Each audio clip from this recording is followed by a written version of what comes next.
स्वागत है जी थोड़ा सारिਆਂ ਦਾ। ਅੱਜ ਦਾ ਐਪੀਸੋਡ स्पैशल गैसट लैके मैं धर्मचंद महेश थोड़ी महफिल च हाज़र हाँ। कविता लिखनी, बोल लैनी, गा लैनी जिंदगी कवियां दी यह एक जिंदगी हुंदी है कि उन्होंने अपनी कविता नूं सिरजना पता नहीं कित्थों कित्थों उन्होंने विचार आउंदे लिखण लई, पता नहीं किद्दां वो कलमबंद करते हैं। आम लोगों की जिंदगी इदा होंगे कि कई जे किते कोई तरीका या कोई आइडिया दिमाग चो आ जाए मैं आ लिखना, तो जद तक तुसीं लिखना नहीं वो आइडिया भुल जाता, लिखा नहीं जाता। अज आपां तुहाडे नाल गल करनी है कविता के बारे च। उस शायर नाल गल करनी है कि जिहड़ा अपना एक वखरा मुकाम रखता है, कविता नूं बोलिया किद्दां जाना चाहिए है। जिन्ने भी कवि मैं हले तक अपने इस स्पैशल गैसट शो में लैके आया, सारे ने आप अपनी विलक्षणता दिखाई है और बहुत खूबसूरत कवितावां तुहाडे रूबरू कीतियां, बड़ा चंगा लगता। अज जिस शायर नूं मैं तुहाडे रूबरू करना है उन्हां दा भी मकाम अपना है और बहुत खूबसूरत लिखते हैं, तो उन्होंने आप सुनना है, उन्होंने आप सुनना है तो उन्होंने कवितावां की जी आप उन्होंने वाह वाह भी देनी है। इस शो जिहड़े भी मैं शख्स लैके आउंदा हाँ उन्होंने एक खास समाज दे विच एक खास उन्होंने एक तस्वीर हुंदी है, एक उन्होंने मुकाम हुंदा है समाज दे विच, चाहे वो गायक होण, गीतकार होण, म्यूजिशियन होण, समाजिक सेवक होण, पॉलिटिशियन होण, वो सारे सत्कार के काबिल हैं क्योंकि सारे आप अपनी थां ते योगदान पाउंदे हन समाज नूं अगांह वधू ख्याल देण विच। कवियां दी जिहड़ी जिंदगी है उहदे विच एक वखरापन हुंदा है।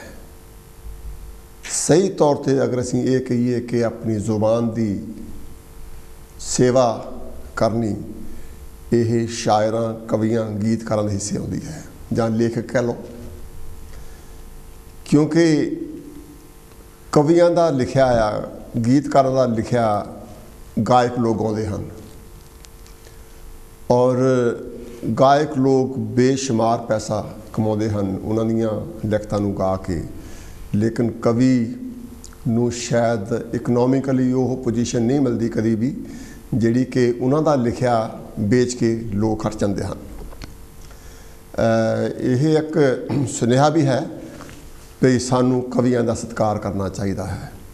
इसी करके मैं जिहड़ा यह शो आरंभ किया सीगा कि जिहड़े लेखक मेरे सब तो पहला जिहड़ा मेरा शो सीगा वो है इसी लेखकां दे बारे च, तो लेखकां नूं अगे लैके आउणा मेरी रूह की खुराक मैं समझदा हाँ कि भी लेखक दुनिया में प्रचलित होने चाहिए हैं। चलो बेशक मैं इस काबिल नहीं कि मैं उन्होंने रोटी रोजी की उस लाइन पर पा सका, लेकिन यह मेरे बस में है कि मैं उन्होंने लोगों पहुँचावां, लोग उन्होंने जानन।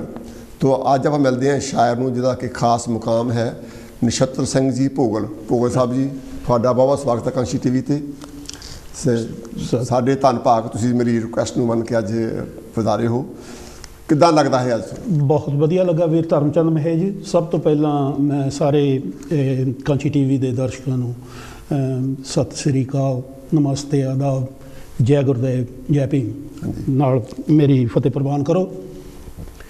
उस तो वधिया मैं तुहाडा धन्नवाद करदा जिन्हां ने मैनूं कांची टीवी के दर्शकों के रूबरू होने का मौका दिता, तो मैनूं बड़ा वधिया लगा। तुहाडे प्रोग्राम मैं देखदा रहना तो वधिया गलबात चलाउने आ, सही जिहड़ा आइडिया उन्होंने प्रमोट करने की कोशिश करते हो तुसीं। थैंक यू जी, बहुत बहुत थैंक यू। आपां जिहड़ी गलबात अज करनी है कुछ आपां जिंदगी बारे गल करनी है, बिल्कुल जी, तो कुछ तुहाडीआं कवितावां बारे गल करनी है। ठीक, जिन्नियां भी आपां कवितावां तुहाडे कोल सुन सके वो शायद थोड़ियां होणगीआं, पर आपां मैक्सीमम कवितावां नूं आपां विच जगह देनी है जो हो। तो सब तो पहला आपां शुरू करदे हां, मैं शुरू करन तो पहले ये कह देवां कि बई ਕਿਸੇ ਗੱਲ ਤੋਂ ਘਬਰਾਉਣਾ ਨਹੀਂ। ਜੇ ਕੋਈ ਗੱਲ ਭੁੱਲ ਗਈ ਤਾਂ ਕੋਈ ਗੱਲ ਦੁਬਾਰਾ ਸ਼ੁਰੂ ਕਰ ਸਕਦੇ ਆਪਾਂ, ਰਿਲੈਕਸ ਹੋ ਕੇ ਆਪਾਂ ਜਦੋਂ ਪਰਿਵਾਰ 'ਚ ਬੈਠੇ ਹਾਂ ਇਦਾਂ ਆਪਾਂ ਗੱਲਬਾਤ ਕਰਦੇ ਕੋਈ ਤੇ ਤੁਹਾਡੀ ਜਿਹੜੀ ਸ਼ਾਇਰੀ ਦੀ ਆਰੰਭਤਾ ਕਿੱਦਾਂ ਹੋਈ? ਇੱਥੋਂ ਸ਼ੁਰੂ ਕਰਦੇ ਗੱਲ ਆਪਾਂ। ਆਰੰਭ ਤਾਂ ਦੇਖੋ ਜੀ, ਮੈਂ ਗ੍ਰੈਜੂਏਸ਼ਨ ਕੀਤੀ ਲਾਲਪੁਰ ਖਾਲਸਾ ਕਾਲਜ ਜਲੰਧਰ ਤੋਂ। ਠੀਕ ਹੈ ਜੀ। ਤੇ ਮੈਂ ਪੰਜਾਬੀ ਪੋਲੀਟੀਕਲ ਸਾਇੰਸ ਦੀ ਮੈਂ ਜੁਆਇਨ ਕੀਤੀ ਸੀ ਜਦ ਨੂੰ ਇੱਧਰੋਂ ਸੱਦੇ ਆ ਗਏ। ਤੇ ਮਰਦ ਮੰਗੇਤਰ ਦੇ ਤੌਰ ਤੇ ਮੈਂ ਇੰਗਲੈਂਡ ਆਇਆ ਸੀ 77 ਦੇ ਵਿੱਚ। ਠੀਕ ਹੈ। ਉੱਥੇ ਕਾਲਜ ਦੇ ਵਿੱਚ ਤੁਹਾਨੂੰ ਪਤਾ ਵੀ ਵੱਡੇ ਵੱਡੇ ਲਿਖਾਰੀ ਹੁੰਦੇ ਸੀ, ਉਹਨਾਂ ਦੇ ਵਿੱਚ ਮੈਨੂੰ ਇੱਕ ਸ਼ਖਸ ਦਾ ਨਾਂ ਚੇਤੇ ਆ, ਕਸ਼ਮੀਰ ਕਾਦਰ ਜੀ ਹੋਏ ਆ, ਬਹੁਤ ਵਧੀਆ। ਉਹਨਾਂ ਮਗਰੋਂ ਫਿਲਮ ਇੰਡਸਟਰੀ ਚੱਲ ਗਏ ਸੀਗੇ। ਠੀਕ ਹੈ। ਤੇ ਉਹਨਾਂ ਦੀ ਲਿਖਤ ਤੋਂ ਮੈਂ ਕਾਫੀ ਪ੍ਰਭਾਵਿਤ ਹੋਇਆ। ਉੱਥੇ ਲਿਖਣ ਦੀ ਕੋਸ਼ਿਸ਼ ਮੈਂ ਨਹੀਂ ਕੀਤੀ, ਮੈਂ ਤੁਹਾਨੂੰ ਐਵੇਂ ਕਹਾਂ, ਪਰ ਜਿਹੜੇ ਮਿਆਰ 'ਤੇ ਉਹ ਲਿਖ ਕੇ ਗਏ ਸੀ, ਉਹ ਕੋਈ ਲਿਖਾਰੀ ਵੀ ਮੇਰੇ ਹਿਸਾਬ ਨਾਲ, ਉਹ ਖਾਸ ਕਰਕੇ ਉਹਨਾਂ ਵੇਲਿਆਂ ਦਾ ਲਿਖਾਰੀ ਜਿਹੜਾ ਸਾਹਿਤਕ ਲਿਖਾਰੀ ਸੀ, ਉਹ ਨਹੀਂ ਲਿਖ ਪਾਇਆ। ਤੇ ਮੈਂ ਵੀ ਇੱਦਾਂ ਕਈ ਵਾਰੀ ਇੱਕ ਦੋ ਵਾਰੀ ਕੋਸ਼ਿਸ਼ ਕੀਤੀ, ਮੁੜ ਕੇ ਪਏ ਠੀਕ ਨਹੀਂ, ਚੱਕ ਕੇ ਉਹ ਲਿਫਾਫਾ ਪਾੜ ਕੇ ਤਾਂ ਰੱਦੀ ਵਾਲੇ ਡੱਬੇ 'ਚ ਸੁੱਟ ਦਿੱਤਾ ਜਦ। ਠੀਕ ਹੈ। ਤੇ ਬਾਕੀ ਇੱਥੇ ਜਦੋਂ 77 ਮਾਰਚ ਦੇ ਵਿੱਚ ਆਇਆ, 77 ਜੂਨ ਦੀ ਗੱਲ ਆ, ਸਾਨੂੰ ਇੱਥੇ ਵੁਲਵਰਹੈਂਪਟਨ ਇੱਕ ਵਿਆਹ ਆਇਆ। ਠੀਕ ਹੈ। ਤੇ ਉਦੋਂ ਤੁਹਾਨੂੰ ਪਤਾ ਵੀ ਆਹ ਬਾਜੇ ਗਾਜੇ ਵਾਲੇ ਵਿਆਹ ਤਾਂ ਨਹੀਂ ਸੀ ਹੁੰਦੇ। ਹਾਂਜੀ ਹਾਂਜੀ। ਤੇ ਲੇਡੀਜ਼ ਘਰ ਹੁੰਦੀਆਂ ਸੀ, ਉਹੀ ਗੁਰਦੁਆਰੇ ਚੱਲ ਜਾਣਾ। ਅਸੀਂ 5-10-30 ਬੰਦੇ ਹੋਣੇ ਆ। ਵੁਲਵਰਹੈਂਪਟਨ ਟਾਊਨ ਦੇ ਵਿੱਚ ਇੱਕ ਗੁਰਦੁਆਰਾ ਹੁੰਦਾ ਸੀ ਛੋਟਾ ਜਿਹਾ, ਉਹਦੇ ਨਾਲ ਔਰਲੇ ਪਾਸੇ ਨੂੰ ਇੱਕ ਪੱਬ ਹੁੰਦੀ ਸੀ। ਹਾਂਜੀ ਹਾਂਜੀ। ਤੇ ਉੱਥੇ ਉਹਨਾਂ ਪਹਿਲਾਂ ਹੀ ਪ੍ਰੋਗਰਾਮ ਕੀਤਾ, ਸਾਡਾ ਜਿਹੜਾ ਦਾਲ ਪਾਣੀ ਸੀ ਉੱਥੇ ਫੁਲਕਾ ਛਕਣਾ ਸੀਗਾ। ਤੇ ਉੱਥੇ ਹਰਵੰਸ ਸਿੰਘ ਜੀ ਲਿੱਤਰਾਂ ਵਾਲੇ ਜੰਡੂ ਸਾਹਿਬ ਉੱਥੇ ਆਏ ਹੋ ਸੀ। ਜਦੋਂ ਕਿਉਂਕਿ ਮੈਂ ਇੰਡੀਆ ਦੇ ਵਿੱਚ ਸਟੇਜ ਦੀ ਕभी ਨਹੀਂ ਕੋਈ ਦਾਣਾ ਦੇਖਿਆ। ਠੀਕ ਹੈ। ਮੈਨੂੰ ਪੜ੍ਹਨੇ ਦੀ ਆਦਤ ਬਹੁਤ ਸੀਗੀ ਤੇ ਕਵਿਤਾ ਦੇ ਨਾਲ ਲਗਾਨ ਰਿਹਾ ਪਹਿਲਾਂ ਤੋਂ ਹੀ। ਠੀਕ ਹੈ। ਤੇ ਜਦੋਂ ਜੰਡੂ ਸਾਹਿਬ ਹੁਣਾਂ ਨੂੰ ਮੈਂ ਸੁਣਿਆ, ਮੇਰੇ ਮਨ ਦੇ ਵਿੱਚ ਬੜੇ ਖਿਆਲ ਆਏ ਪਈ ਕਿਉਂ ਨਾ ਕੁਛ ਨਾ ਕੁਛ ਕੀਤਾ ਜਾਵੇ। ਠੀਕ ਹੈ। ਫਿਰ ਤੁਹਾਨੂੰ ਪਤਾ ਹੀ ਆ ਪਈ ਇੰਗਲੈਂਡ ਦੀ ਜ਼ਿੰਦਗੀ ਕਿੰਨੀ ਰੁਝੇਵਿਆਂ ਭਰੀ ਆ। ਸੈਟਲ ਵੀ ਹੋਣਾ ਸੀ, ਘਰ ਵੀ ਲੈਣਾ ਸੀ। ਤਕਰੀਬਨ 3-4 ਸਾਲ ਮੈਂ ਪੰਜਾਬੀ ਭਾਸ਼ਾ ਨਾਲੋਂ ਵੀ ਟੁੱਟ ਗਿਆ ਰਿਹਾ। ਠੀਕ ਹੈ। ਕੋਈ ਪੇਪਰ ਨਹੀਂ ਪੜ੍ਹਨਾ, ਕੋਈ ਖਬਰ ਨਹੀਂ ਸੀ। ਉਸ ਨਾਲ ਤੁਹਾਨੂੰ ਪਤਾ ਰੇਡੀਓ ਸੀ ਵੱਧ ਤੋਂ ਵੱਧ ਜਿਹੜਾ ਮੀਡੀਆ ਦਾ ਮਾਧਿਅਮ ਸੀਗਾ। ਉਹਦੇ ਉੱਤੇ ਵੀ ਕਿਤੇ ਕਿਤੇ ਪ੍ਰੋਗਰਾਮ, ਇੱਕ ਆਪਣੇ ਉਹ ਸੰਡੇ ਨੂੰ ਪ੍ਰੋਗਰਾਮ ਆਉਂਦਾ ਸਵੇਰ ਨੂੰ ਕੌਲ ਸਾਹਿਬ ਦਾ। ਹਾਂਜੀ ਹਾਂਜੀ। ਤੇ ਉਹਨਾਂ ਦੇ ਨਾਲ ਦੇਖ ਕੇ ਜਦੋਂ ਇੱਕ ਦੋ ਕਵੀ ਫਿਰ ਇੱਥੇ ਹੋਰ ਮੇਰੇ ਉਹਨਾਂ ਦੇ ਨਾਲ ਮੇਰਾ ਮੇਲ ਹੋਇਆ, ਉਹਨਾਂ ਨੂੰ ਦੇਖ ਕੇ ਫਿਰ ਮੈਂ ਕੁਛ ਨਾ ਕੁਛ ਲਿਖਣਾ ਸ਼ੁਰੂ ਕੀਤਾ। ਤੇ ਇਹਨਾਂ ਖਾਸ ਕਰਕੇ ਮੈਂ ਜੰਡੂ ਸਾਹਿਬ ਤੋਂ ਉਦੋਂ ਮੇਰੇ ਉਹਨਾਂ ਤੋਂ ਬਹੁਤ ਪ੍ਰਭਾਵਿਤ ਹੋਇਆ। ਬਹੁਤ ਅੱਛੇ। ਅੱਛਾ, ਕਿਉਂਕਿ ਜਿਹੜਾ ਵੀ ਬੰਦਾ ਲਿਖਦਾ ਉੱਤੇ ਕਿਸੇ ਨਾ ਕਿਸੇ ਦਾ ਅਸਰ ਜ਼ਰੂਰ ਹੁੰਦਾ ਹੈ। ਬਿਲਕੁਲ। ਚਾਹੇ ਕੋਈ ਗਾਉਣ ਲੱਗੇ ਤਾਂ ਵੀ ਉੱਤੇ ਅਸਰ ਹੁੰਦਾ ਹੈ, ਚਾਹੇ ਕਿਸੇ ਨੇ ਲਿਖਣਾ ਹੋਵੇ ਤਾਂ ਵੀ ਕਿਸੇ ਨੂੰ ਉਹ ਵਧੀਆ ਸਮਝਦਾ, ਇਸ ਕਰਕੇ ਲਿਖਣ ਲੱਗਦਾ। ਕਿਉਂਕਿ ਜਿਸ ਵੇਲੇ ਮੈਂ ਸੰਗੀਤ 'ਚ ਆਇਆ, ਮੈਨੂੰ ਇਹ ਲੱਗਦਾ ਸੀ ਬਹੁਤ ਵੀ ਜਿਹੜੇ ਬੰਦੇ ਸਿੰਗਰ ਵਾ ਉਹ ਕੱਪੜੇ ਵਧੀਆ ਪਾਉਂਦੇ ਆ। ਅੱਛਾ ਅੱਛਾ। ਕਿਉਂਕਿ ਆਮ ਤੌਰ 'ਤੇ ਆਪਣੀ ਜਿਹੜੀ ਪੰਜਾਬੀ ਜ਼ਿੰਦਗੀ ਉਹਦੇ 'ਚ ਕੱਪੜਾ ਬਾਲਾ ਵਧੀਆ ਨਹੀਂ ਪਾਇਆ ਜਾਂਦਾ, ਬੰਦੇ ਕੰਮਕਾਰ ਵਾਲੇ ਬੰਦੇ ਹੁੰਦੇ ਸਾਰੇ। ਬਿਲਕੁਲ ਬਿਲਕੁਲ ਬਿਲਕੁਲ ਬਿਲਕੁਲ। ਅਤੇ ਮੈਨੂੰ ਉਹ ਵਧੀਆ ਲੱਗਦਾ ਸੀਗਾ ਵੀ ਐਨ ਲਿਸ਼ਕ ਦੇ ਕੱਪੜੇ ਹੋਣੇ। ਤਾਂ ਉਹ ਕਿਉਂਕਿ ਜਿਹੜੀ ਸ਼ਾਇਰੀ ਵੀ, ਸ਼ਾਇਰ ਜਿੱਦਾਂ ਉਹ ਬਾਂਹ ਉੱਪਰ ਨੂੰ ਕਰਕੇ ਆਪਣੀ ਕਵਿਤਾ ਪੜ੍ਹਦੇ ਆ, ਲੋਕਾਂ ਨੂੰ ਪ੍ਰਭਾਵਿਤ ਕਰਨ ਦੀ ਕੋਸ਼ਿਸ਼ ਕਰਦੇ ਆ। ਅਤੇ ਇੱਦਾਂ ਜ਼ਰੂਰ ਹੁੰਦਾ। ਅੱਛਾ, ਮੈਂ ਚਾਹੁੰਦਾ ਕਿ ਅਗਰ ਤੁਹਾਡੀ ਕਵਿਤਾ ਕੋਈ ਨੇੜੇ ਹੈਗੀ, ਆਪਾਂ ਕਵਿਤਾ ਜ਼ਰੂਰ ਫਿੱਟ ਕਰਨੀ ਚਾਹੁੰਦੇ ਹਾਂ। ਕੋਈ ਵੀ ਕਵਿਤਾ ਤੁਸੀਂ ਆਪਣੀ ਸੁਣਾਓ ਤਾਂ ਬੜੀ ਮਿਹਰਬਾਨੀ। ਇਸ ਤੋਂ ਪਹਿਲਾਂ ਮੈਂ ਜਿੱਦਾਂ ਤੁਸੀਂ ਕਹਿੰਦੇ ਆ ਕੋਈ ਕੱਪੜੇ ਭੜਕੀਲੇ ਪਾ ਕੇ ਆਪਣੀ ਕਵਿਤਾ ਨੂੰ ਪ੍ਰਭਾਵਿਤ ਕਰਨਾ ਚਾਹੁੰਦਾ, ਇੱਥੇ ਹੈਂਡਸਵਰਥ ਰਹਿੰਦੇ ਬਸੰਤ ਸਿੰਘ ਜੀ ਬਸੰਤ, ਹਾਂਜੀ ਹਾਂਜੀ, ਉਹਨਾਂ ਦੀ ਜਿਹੜੀ ਡਿਲੀਵਰੀ ਸੀ ਨਾ ਕਵਿਤਾ ਦੀ ਬਹੁਤ ਵਧੀਆ ਸੀ, ਬਹੁਤ ਵਧੀਆ ਸੀ। ਉਹਨਾਂ ਦਾ ਕੋਈ ਮੇਲ ਨਹੀਂ, ਹੋਰ ਕੋਈ ਬਦਲ ਨਹੀਂ। ਜਿਹੜੀ ਕਵਿਤਾ ਦੇਖੋ, ਮੈਂ ਮਹੇਸ਼ ਸਾਹਿਬ ਇੱਕ ਜ਼ਰੂਰ ਇੱਥੇ ਅਰਜ਼ ਕਰਨੀ ਚਾਹੁੰਦਾ, ਮੇਰੀਆਂ ਕਵਿਤਾਵਾਂ ਆਪਣੇ ਸਮਾਜ ਦੇ ਵਿੱਚੋਂ ਨਿਕਲੀਆਂ। ਬਿਲਕੁਲ। ਸਾਡੀਆਂ ਸਮਾਜਿਕ ਕਮਜ਼ੋਰੀਆਂ ਵੀ ਆ ਉਹਨਾਂ ਦੇ ਵਿੱਚ, ਸਾਡੀਆਂ ਸਮਾਜਿਕ ਖੂਬੀਆਂ ਵੀ ਆ, ਸਾਡਾ ਜਾਤ ਪਾਤ ਵੀ ਆ, ਜਿਨ੍ਹਾਂ ਦਾ ਆਪਾਂ ਨੂੰ ਖੰਡਨ ਕਰਨਾ ਚਾਹੀਦਾ, ਆਪਾਂ ਕਰਦੇ ਵੀ ਹਾਂ। ਹੋਰ ਕੋਈ ਵਹਿਮਾਂ ਭਰਮਾਂ ਨੂੰ ਲੈ ਕੇ ਵੀ ਅਸੀਂ ਨਹੀਂ ਚਾਹੁੰਦੇ ਵੀ ਸਾਡਾ ਜਿੰਨਾ ਵੀ ਈਵਨ ਪੜ੍ਹਿਆ ਲਿਖਿਆ ਵਰਗ ਵੀ ਆ ਜਿਹੜਾ ਉਹ ਸਾਧਾਂ ਸੰਤਾਂ ਦੇ ਮਗਰ ਤੁਰਿਆ ਫਿਰਦਾ, ਆਪਾਂ ਉਹਨੂੰ ਨਿੰਦਦੇ ਹਾਂ, ਆਪਾਂ ਉਹਨੂੰ ਭੰਡਦੇ ਹਾਂ। ਭੰਡਣਾ ਚਾਹੀਦਾ ਵੀ ਆ। ਜੇ ਕੋਈ ਸਹੀ ਤੁਹਾਨੂੰ ਉਪਦੇਸ਼ ਦਿੰਦਾ ਆ, ਉਹਦੇ ਮਗਰ ਲੱਗਣਾ ਵੀ ਕੋਈ ਮਾੜਾ ਨਹੀਂ, ਕਿਉਂ ਚੰਗੀ ਗੱਲ ਤੁਸੀਂ ਕਿਸੇ ਤੋਂ ਵੀ ਸਿੱਖ ਸਕਦੇ ਹੋ। ਉਪਦੇਸ਼ ਲੈਣਾ ਚਾਹੀਦਾ, ਉਪਦੇਸ਼ ਲੈਣਾ ਚਾਹੀਦਾ, ਜ਼ਰੂਰ ਲੈਣਾ ਚਾਹੀਦਾ, ਬਸ਼ਰਤੇ ਕਿ ਤੁਹਾਨੂੰ ਆਪਣੇ ਮਗਰ ਲਾ ਕੇ ਤੁਹਾਡੀ ਲੁੱਟ ਖਸੁੱਟ ਨਾ ਕੀਤੀ ਜਾਵੇ। ਠੀਕ ਹੈ। ਕਿਹੋ ਜਿਹੀ ਕਵਿਤਾ ਸੁਣਾਓਗੇ? मैं कविता सुनानी मजदूर। वाह जी वाह, क्या बात है। तो जे इजाजत हो तो करिए शुरू महाराज। बिल्कुल जी, बिल्कुल बिल्कुल। पे किरती कम मजदूरी करदा, मेहनत कर दिन कटियां करदा। हाँ। जरवाणे दी मंदी चंगी, मंदे बोल ते झड़कां जरदा, सब कुछ करके भी नहीं सरदा, ढिड दी खातर सब कुछ करदा, किरती कम मजदूरी करदा। पे खेत दी किरत दिहाड़ी टप्पा, फसलां गुड्डदा चप्पा चप्पा, दो टुक रोटी दाल दी खातर नित सहिंदा ओह रौला रप्पा, तन ते लीरां ढिड नहीं भरदा, फिर भी रहे दुआवां करदा, किरती कम मजदूरी करदा। पे कखां दी ओहदी कुल्ली सोहणी, पंज तारे तो भी मनमोहणी, इस विच मंदिर ते मैखाना, एक खूंजे विच रोटी लाउणी, इत्थे इश्क दी पूजा करदा, गरीब खाने विच काहदा परदा, किरती कम मजदूरी करदा। पे पाटियां पैरां दियां ब्याइयां, हंबियां खुच्चां पिठ कलाइयां, नन्ने मुन्ने बाल न्याणे, भुखे ढिड बुलियां तरहाइयां, तन तो नंगे वेख ना जरदा, मजबूरी दे सागर तरदा, किरती कम मजदूरी करदा। इनू दोबारा, इस शेर नू दोबारा पढ़ो। थैंक यू जी, मेहरबानी, थैंक्स। पे पाटियां पैरां दियां ब्याइयां, हंबियां खुच्चां पिठ कलाइयां, नन्ने मुन्ने बाल न्याणे, भुखे ढिड बुलियां तरहाइयां, तन तो नंगे वेख ना जरदा, मजबूरी दे सागर तरदा, किरती कम मजदूरी करदा। वाह वाह, क्या बात। अपने धर्मचंद जी, ये शेर मेरी पसंद का, मेरे अंदरों तुर अंदरों मेरी आवाज़ आ जी निकली आ, क्योंकि उत्थे आपां देखते आए हैं। ठीक है। पे जरवाणे दियां हवसी अखियां, जवान औरत दे बदन ते रखियां, पे वेख के मक्खी खा नहीं हुंदी, दंद पी घुट कचीचियां बट्टियां, वो सप निगलिया है वो जरदा, मालक दे परछावें डरदा, किरती कम मजदूरी करदा। क्या बात है, बहुत खूब। पे ढोले माहिए गा लैंदा है, टमक ढोल बजा लैंदा है, दो पल गम भुलावन खातर वो मस्ती दे विच आ लैंदा है, खुशी हंडाउण दी कोशिश करदा, अंत नूं गुरबत कोलों डरदा, अंत नूं गुरबत कोलों हरदा, किरती कम मजदूरी करदा, किरती कम मजदूरी करदा। ये धर्मचंद जी अखीरला बंदा कविता दा। वाह जी वाह, क्या बात है। भाई सबर शुक्र दा है वो बानी। वाह। सबर शुक्र दा है वो बानी, मेहनत विच ना ओहदा सानी, नछत्तर भोगल नूं गले लगा के, दुख वंडा के बण दिल जानी, बेचारे नूं एक सजदा करदा, कोई लिखत ओहदे ना करदा, किरती कम मजदूरी करदा, किरती कम मजदूरी करदा। वाह, क्या बात। मेरी पहली कविता सी।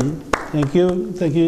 मैं यह गल पूरे विश्वास नाल कह सकदा कि जिहड़ी कविता पढ़ी है भोगल साहब ने, जिद्दां मेरा मन वाह वाह कर उठिया, थोड़े मन भी जरूर असर किया होगा, क्योंकि कविता जिन्ना चਿਰ थोड़े अंदर ना पहुँच जाए उन्ना चਿਰ कविता नहीं होंगी, कहानी बन जाती है।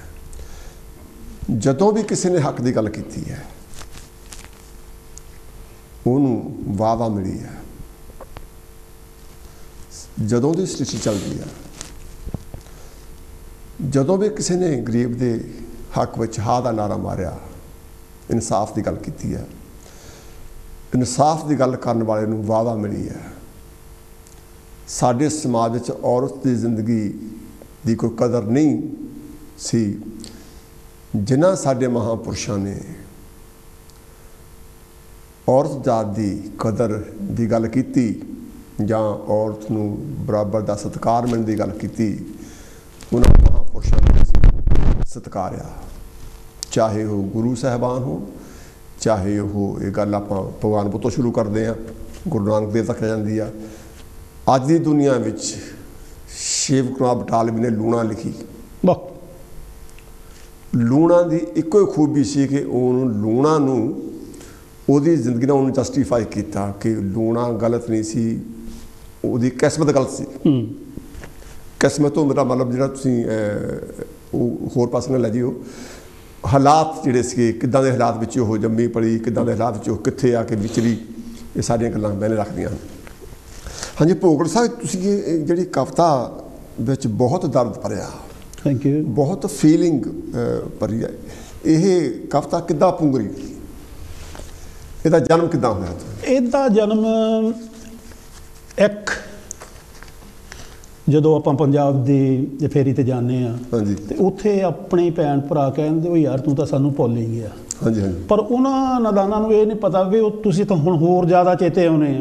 ਉਹੋ ਹੀ ਮਜ਼ਦੂਰ ਜਿਨ੍ਹਾਂ ਦੇ ਨਾਲ ਮੈਂ ਕੰਮਕਾਰ ਖੇਲਦਾ ਹੁੰਦਾ ਸੀ, ਬੇਸ਼ੱਕ ਮੈਂ ਤਾਂ ਸਟੂਡੈਂਟ ਹੀ ਹੁੰਦਾ, ਇੱਥੇ ਆ ਗਿਆ। ਠੀਕ ਹੈ। ਤੇ ਹੁਣ ਇੱਥੇ ਵੀ ਆਪਾਂ ਆ ਕੇ ਮਜ਼ਦੂਰੀ ਕੀਤੀ ਆ, 40-42 ਸਾਲ ਮੈਂ ਕੰਮ ਕੀਤਾ ਇੱਕ ਫੈਕਟਰੀ ਦੇ ਵਿੱਚ। ਠੀਕ ਹੈ।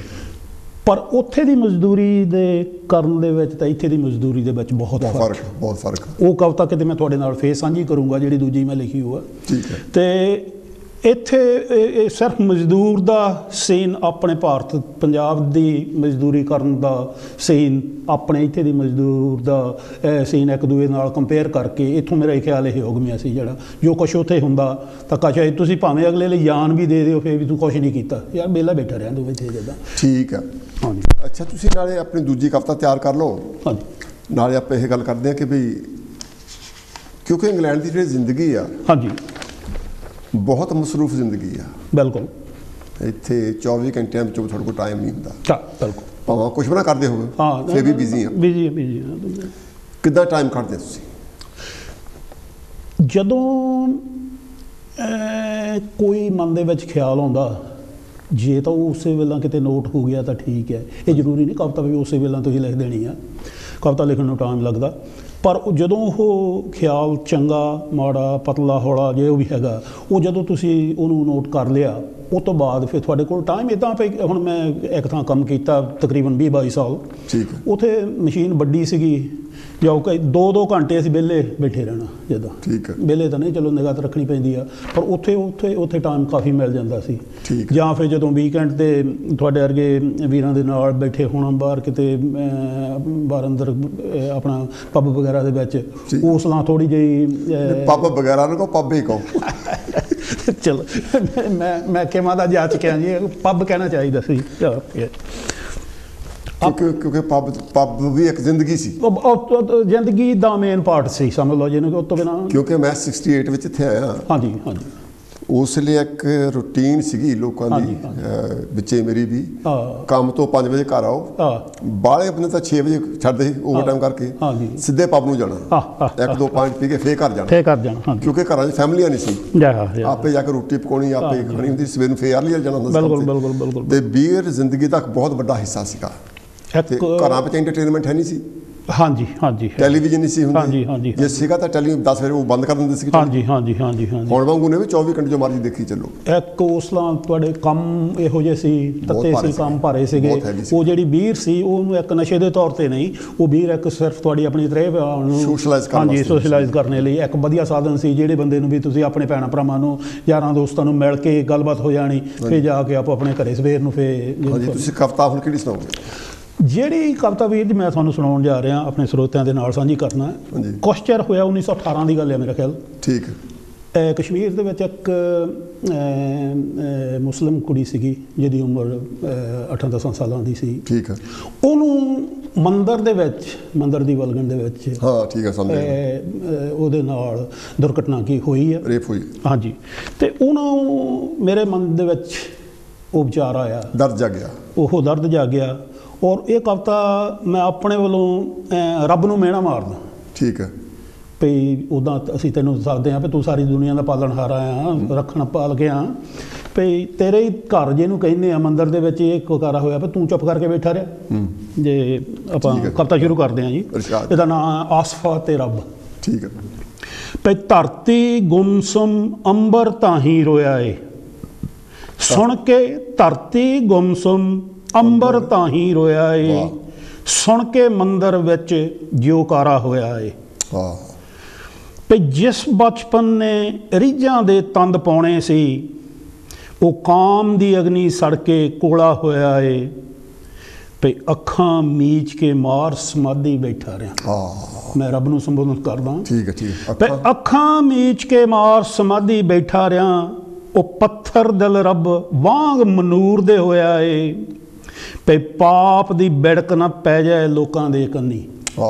ਠੀਕ ਹੈ। ਪਾਪ ਦੀ ਬੜਕ ਨਾ ਪੈ ਜਾਏ ਲੋਕਾਂ ਦੇ ਕੰਨੀ, ਮੰਦਰ ਦੀ ਡਿਉੜੀ ਦਾ ਤਖਤਾ ਢੋਇਆ ਏ, ਭੁੱਖੇ ਭੇੜੀਆਂ ਨੋਚਿਆ ਨੰਨੀ ਬਾਲਕ ਬਚੜੀ ਨੂੰ। ਭੁੱਖੇ ਭੇੜੀਆਂ ਨੋਚਿਆ ਨੰਨੀ ਬਾਲਕ ਬਚੜੀ ਨੂੰ, ਰਾਖਸ਼ਾਂ ਅੰਗ ਅੰਗ ਉਸ ਤਤੜੀ ਦਾ ਕੋਇਆ ਏ, ਪਈ ਨੋਚ ਨੋਚ ਕੇ ਮਾਰਿਆ ਦਮ ਦਮ ਮਰਦੀ ਨੂੰ। ਨੋਚ ਨੋਚ ਕੇ ਮਾਰਿਆ ਦਮ ਦਮ ਮਰਦੀ ਨੂੰ, ਤੇਰਾ ਪੱਥਰ ਦਿਲ ਫਿਰ ਵੀ ਨਾ ਰੋਇਆ ਏ, ਤੂੰ ਮੂਰਤ ਕੀ ਜਾਣੇ ਦਰਦ ਮਨੁੱਖਤਾ ਦਾ। ਪਈ ਤੂੰ ਮੂਰਤ ਕੀ ਜਾਣੇ ਦਰਦ ਮਨੁੱਖਤਾ ਦਾ, ਜਿਉਂਦੇ ਜੀ ਉਹਨੇ ਮਾਪਿਆਂ ਦੋਜ਼ਖ ਢੋਇਆ ਏ, ਪਈ ਦ੍ਰੋਪਦੀ ਦੀ ਸੁਣਿਆ ਤੈਂ ਪੱਤ ਬਚਾਈ ਸੀ। ਠੀਕ ਹੈ।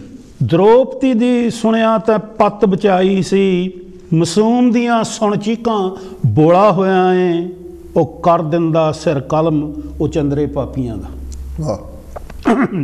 ਕਰ ਦਿੰਦਾ ਸਿਰ ਕਲਮ ਤੂੰ ਚੰਦਰੇ ਪਾਪੀਆਂ ਦਾ, ਪਰ ਤੂੰ ਜ਼ਾਲਮ 8 ਦਿਨ ਘਰੇ ਲਕੋਇਆ ਏ, ਫੇਂ ਦਿੰਦਾ ਸਿਰ ਗੰਢੇ ਵਾਂਗਰ ਖੂਨੀ ਦਾ। ਫੇਂ ਦਿੰਦਾ ਸਿਰ ਗੰਢੇ ਵਾਂਗਰ ਖੂਨੀ ਦਾ, ਤੂੰ ਵੀ ਦੋਸ਼ੀ ਦੁਸ਼ਟਾਂ ਸੰਗ ਖਲੋਇਆ ਏ, ਪਈ ਤੇਰੇ ਸਾਹਮਣੇ ਜਬਰ ਜਨਾਹ ਉਹ ਕਰਦੇ ਰਹੇ। ਠੀਕ ਹੈ। ਤੇਰੇ ਸਾਹਮਣੇ ਜਬਰ ਜਨਾਹ ਉਹ ਕਰਦੇ ਰਹੇ, ਚੁੱਪ ਸਾਧ ਲਈ ਟਸ ਤੋਂ ਮਸ ਨਾ ਹੋਇਆ ਏ, ਪਈ ਨਛੱਤਰ ਭੋਗਲ ਕਰਦਾ ਸ਼ੱਕ ਤੇਰੀ ਹਸਤੀ ਤੇ। ਨਛੱਤਰ ਭੋਗਲ ਕਰਦਾ ਸ਼ੱਕ ਤੇਰੀ ਹਸਤੀ ਤੇ, ਜ਼ੁਲਮ ਦੇ ਮੂਹਰੇ ਰੱਬ ਵੀ ਬੇਵਸ ਹੋਇਆ ਏ, ਜ਼ੁਲਮ ਦੇ ਮੂਹਰੇ ਰੱਬ ਵੀ ਬੇਵਸ ਹੋਇਆ ਏ। ਕਿਆ ਬਾਤ, ਮਿਹਰਬਾਨੀ, ਕਿਆ ਬਾਤ ਹੈ। ਥੈਂਕ ਯੂ ਤੁਹਾਨੂੰ, ਬਹੁਤ ਮਿਹਰਬਾਨੀ, ਤੁਸੀਂ ਇਸ਼ਾਰਾ ਦਿੰਦੇ ਹੋ। ਕਿਉਂਕਿ ਕਵਿਤਾ ਉਹ ਹੀ ਹੈ ਜਿਹੜੀ ਅਸਰਦਾਰ ਹੋਵੇ।